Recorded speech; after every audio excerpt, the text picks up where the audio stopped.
Hello friends, Radhe Radhe. आप सभी लोग कैसे हैं? आशा करती हूँ कि हमारे श्री हरि विष्णु भगवान की कृपा से आप सभी लोग अच्छे होंगे, स्वस्थ होंगे, मस्त होंगे। तो आज हम आप सभी को एकादशी की ढेरों सारी शुभकामनाएं देती हूँ मित्रों।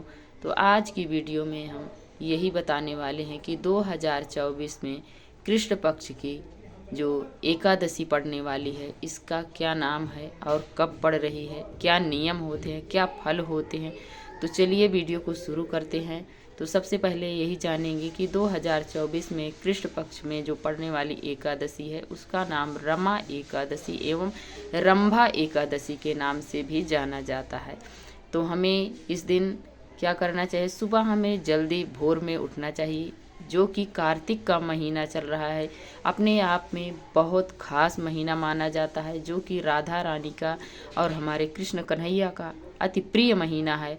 तो इस महीने का और अधिक महत्वपूर्ण फल मिलने वाला है मित्रों। तो हमें ज़रूर करना चाहिए। एकादशी के दिन हमें सुबह भोर में उठना चाहिए, जो कि 3 से 4 के बीच में हमें उठ जाना चाहिए। और यदि आपके आस पड़ोस में नदी या सरोवर या गंगा जी हों तो उसमें स्नान करें, इसका और अधिक फल मिलेगा। यदि नहीं है तो जो भी आप जिस जल से नहा रहे हैं उसमें थोड़ा सा गंगा जल डालकर हमें जल स्नान करना चाहिए। और सुबह जल्दी भोर में उठकर अपने नित्य कर्मों से निवृत्त होने के उपरांत हमें गंगा जल या शुद्ध जल से स्नान करना चाहिए। स्नान करने के बाद हम शुद्ध वस्त्र धारण करें, जो कि आप सभी को पता है कि श्री हरि विष्णु भगवान को पीले रंग का वस्त्र अति प्रिय है। तो हो सके तो आप पीले रंग का वस्त्र धारण करें।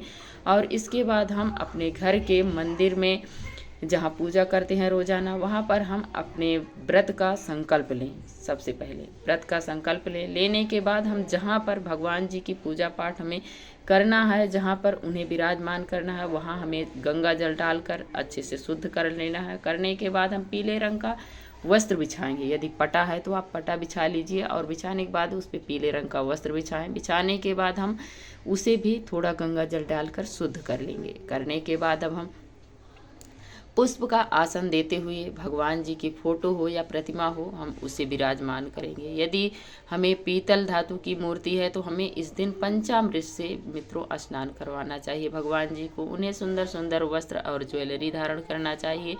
यदि नहीं है, विग्रह रूप में है, फोटो है, तो आप ऐसे विराजमान करिए। विराजमान करने के बाद अब हम यदि कलश की स्थापना करते हैं तो पुष्प का आसन देकर हम कलश की स्थापना करेंगे, जो कि देख सकते हैं मित्रों हमने यहाँ पर किया। पुष्प का आसन देकर हम एक लोटा लेंगे। लोटे में हम लाल रंग का स्वास्तिक बनाएंगे और पूर्ण स्वास्तिक, दोनों साइड हम 2-2 लाइनें खींचेंगे। तो देख सकते हैं यहाँ पर हमने यहाँ बनाया है, स्वास्तिक बनाएंगे। फिर कंठ में हम मौली बांधेंगे। लोटे के अंदर हम सिक्का, सुपारी, लौंग, इलायची, पुष्प आदि 5 चीज़ें या 7 चीज़ें लोटे के अंदर डाल देना है। और थोड़ा सा गंगा जल और शुद्ध जल से हमें कंठ तक भर देना है। भरने के बाद हम पूर्ण पात्र यदि रखना चाहें तो, यदि पूर्ण पात्र रखते हैं तो उसमें तिल का रखें, नहीं तो अनाज हमें नहीं रखना चाहिए, हम ऐसे ही रखें। नारियल तो हम पल्लव लेंगे। पल्लव में हम चंदन या हल्दी, कुमकुम, सिंदूर आदि से टीक देंगे। और टीकने के बाद अब हम उसमें एक चुनरी लेंगे और नारियल को कलावे से लपेटकर उसे भी हम तिलक करके विराजमान करेंगे। और करने के बाद अब हम सबसे पहले दीपक प्रज्वलित करेंगे। कि जो भी पूजा पाठ हो मित्रों, जब तक दीपक नहीं प्रज्वलित होता है, अग्नि का आवाहन नहीं किया जाता है, तब तक हमारी पूजा संपन्न नहीं मानी जाती है। और अग्नि देवता को हमें आवाहन करना पड़ता है। तो हम सबसे पहले आवाहन करेंगे, हाथ में पुष्प अक्षत लेकर आवाहन करेंगे। करने के बाद अब हम दीपक प्रज्वलित करेंगे। करने के बाद हम एक लोटे में जल लेंगे, और या तो दूर्वा हो या आप पुष्प की सहायता से भाव रूप से हम भगवान जी को पूरे चौकी पे अच्छे से स्नान कराएंगे। 3 बार 5 बार आप स्नान कराइए। कराने के बाद इस प्रकार से हम स्नान कराएंगे। कराने के बाद अब हम भगवान जी को तिलक करेंगे पीले चंदन से। श्री हरि विष्णु भगवान को हम तिलक करेंगे पीले चंदन से। यदि माता लक्ष्मी है तो उन्हें सिंदूर या कुमकुम से करें, और भगवान भोलेनाथ हैं तो उन्हें सफ़ेद चंदन से करें, ब्रह्मा जी को पीले चंदन से। सभी को आप दीपक को भी, कलश को भी आप गौ माता को भी तिलक जरूर करें। यदि आपके पास गौ माता है तो आप गौ माता को जरूर विराजमान करिए, नहीं है तो फिर भी ले आइए, इसलिए कि हमारे श्री हरि विष्णु भगवान कृष्ण कन्हैया को अति प्रिय है गौ माता, तो हमें ज़रूर रखना चाहिए उनके समीप। तो देख सकते हैं हमने यहाँ पर रखा है और उन्हें भी तिलक करना चाहिए। करने के बाद अब हम उन्हें वस्त्र स्वरूप कलावा समर्पित करें, जनेऊ समर्पित करें। यदि आपके पास पीले रंग का वस्त्र है तो पीले रंग का वस्त्र प्रभु को समर्पित करें। और करने के बाद अब हम सभी को पुष्प समर्पित करेंगे। करने के बाद अब हम उन्हें भोग समर्पित करेंगे। तो जो भी आपके पास भोग है, इस दिन अनाज का हमें कोई भी भोग नहीं लगाना चाहिए मित्रों, इसलिए कि एकादशी में अनाज बिल्कुल मनाही है। तो जो भी आपके पास जैसे मिश्री है और ये रामदाना नहीं, मिश्री हो तो मिश्री का भोग लगाइए, या मीठे का शुद्ध यदि मीठा है तो आप दूध का, तो वो भी आप भोग लगा सकते हैं। जो भी मिठाई लाए हैं वो मीठे का भोग लगाएं। और ऋतु फल जो भी आपके पास अवेलेबल है वो आप फल का भोग लगाइए। और जब भी हम भोग लगाएं उसमें हमें विशेष ध्यान रखना है कि हमें तुलसी दल अनिवार्य है डालना। तो अब की बार सोमवार को पड़ रही है एकादशी, तो एकादशी के दिन हमें तुलसी नहीं तोड़ना चाहिए मित्रों, और ना तो रविवार को। तो हमें शनिवार को तोड़कर रख लेना है, वो भी बासी नहीं मानी जाती है। पानी से छिड़काव करके आपको अच्छे से रख लेना है, वो सूखेगी नहीं, इसलिए कि ठंडे का टाइम आ रहा है। तो हमें शनिवार को तोड़कर रख लेना है और एकादशी के दिन हमें उसी तुलसी को यूज करना है। तो भोग प्रसाद में डालेंगे, जल में प्रभु के डालेंगे और प्रभु के चरणों में भी या सर पर भी हम विराजमान करेंगे। तो देख सकते हैं मित्रों, हमने यहाँ पर तुलसी दल तोड़कर रखा था और प्रभु के चरणों में हमने चढ़ाया है तुलसी दल। तो इस प्रकार से आप सभी को भी भोग लगाने हैं। तो देख सकते हैं जल में भी तुलसी दल और मीठे में भी, ऋतु फल में भी हमने यहाँ पर डाला है और ये भी देख सकते हैं। तो हमें इस प्रकार से भगवान जी को भोग लगाना है। और भोग प्रसाद के बाद अब हम धूप जलाएंगे। धूप जलाकर अब हम भगवान जी को धूप दिखाएंगे। धूप दिखाने के बाद अब हम प्रभु की आरती करेंगे। तो आरती में हमें सबसे पहले मित्रों गणेश भगवान की आरती की जाती है। कोई भी पूजा पाठ हो तो सबसे पहले हमें गणेश भगवान का पूजन किया जाता है। पूजन करने के बाद, सॉरी मित्रों मुझसे गलती हो गई, हम जब सब भगवान जी को भोग प्रसाद चढ़ा देंगे और उन्हें पुष्प समर्पित कर देंगे, तो इसके बाद अब हम हाथ में पुष्प लेकर कुछ दक्षिणा लेकर हम भगवान जी को आवाहन करेंगे। सभी देवी देवता को बुलाएंगे, ताकि जब तक भगवान को आवाहन नहीं करते हैं तब तक वो आपकी पूजा को स्वीकार नहीं करते हैं। तो हमें आवाहन करना चाहिए और अपने नाम गोत्र स्थान को बोलकर, अपने व्रत की जो मनोकामना हो वो बोलकर आप भगवान जी के चरणों में उस पुष्प को छोड़ दें। इसके बाद आपकी पूजा भगवान सभी स्वीकार करेंगे, पूर्ण फल आपको प्राप्त होगा। तो फिर इसके बाद अब हम धूप दीप दिखाएंगे।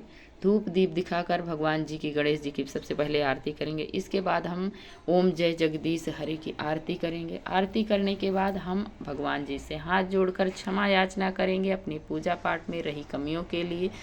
फिर इसके बाद हम दक्षिणा चढ़ाएंगे मित्रों, इसलिए कि हमसे कोई ना कोई कमी पूजा में रह ही जाती है। तो हमें पूजा की कमियों को पूर्ण करने के लिए हम दक्षिणा चढ़ाते हैं। बिना दक्षिणा के हमारी कोई भी पूजा हो संपन्न नहीं मानी जाती है। तो जो आपके सामर्थ्य के अनुसार है वो आप दक्षिणा जरूर चढ़ाएं।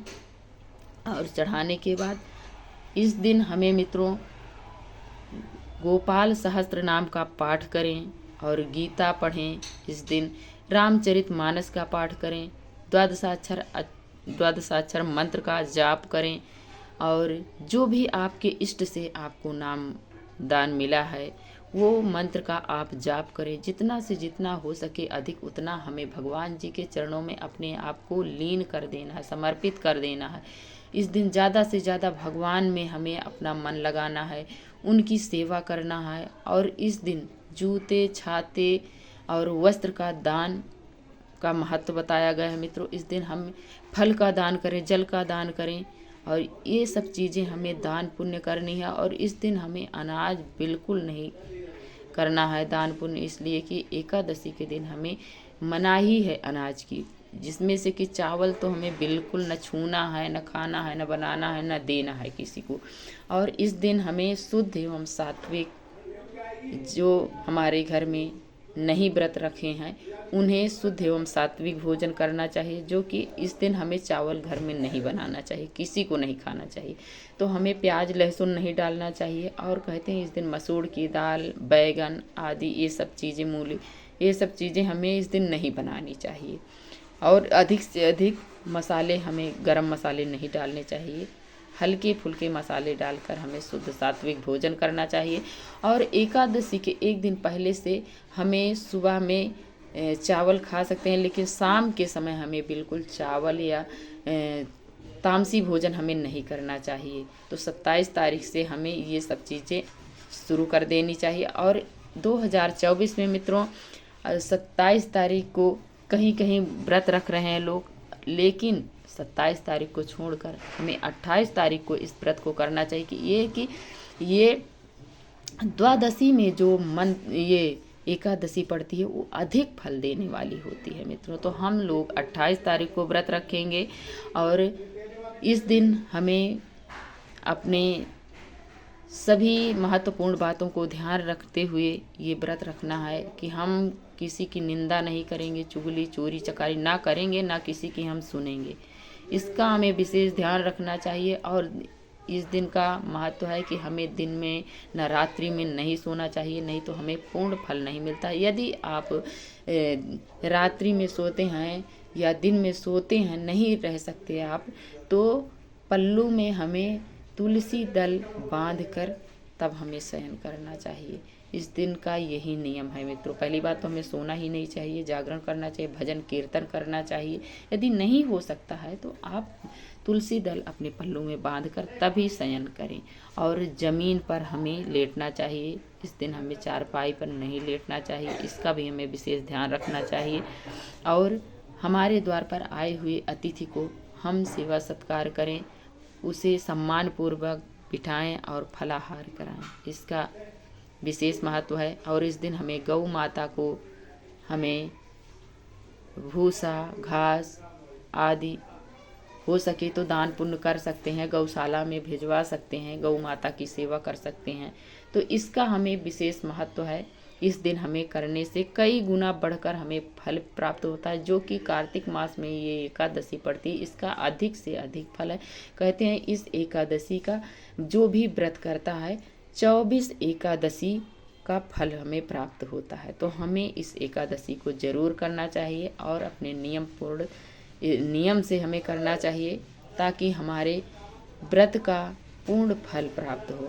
और आप सभी को मित्रों हम बता दें कि पारण का समय क्या है। तो पारण का समय 6:32 से लेकर 7:25 तक है। इसके अंदर ही हमें पारण कर लेना चाहिए, ताकि हमें अपने व्रत का पूर्ण फल प्राप्त हो। तो हमें 7:25 के अंदर अंदर हमें पारण कर लेना चाहिए। और पारण के बाद या पारण के पहले आप कुछ दान दक्षिणा देकर ही पारण करें। गौ माता को अग्रासन निकाल कर ही हम भोजन पाएं, प्रसाद पाएं। और जब हम पारण करेंगे तो सबसे पहले हमें पारण में या तो प्रभु का चरणामृत हो, या तो फिर आप चावल से पारायण करें, आप अपना व्रत तोड़ें।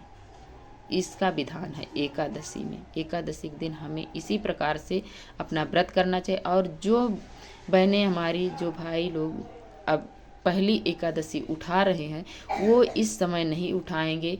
उन्हें ये जो आ रही है अब एकादशी, देव उठनी एकादशी, इससे हमें व्रत अपना उठाना है एकादशी का।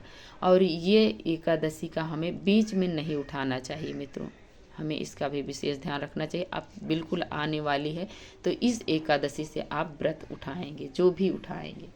तो देख सकते हैं मित्रों। तो आज की वीडियो यहीं तक है मित्रों। यदि आप सभी को थोड़ी भी अच्छी लगे तो आप सभी लाइक करना ना भूलें और बेल आइकन को प्रेस कर दें, ताकि हमारे आने वाले वीडियो का नोटिफिकेशन आप सभी तक सबसे पहले पहुंचे। तो चलिए वीडियो को यहीं से हम ख़त्म करते हैं मित्रों। वीडियो देखने के लिए आप सभी को बहुत बहुत धन्यवाद मित्रों। राधे राधे।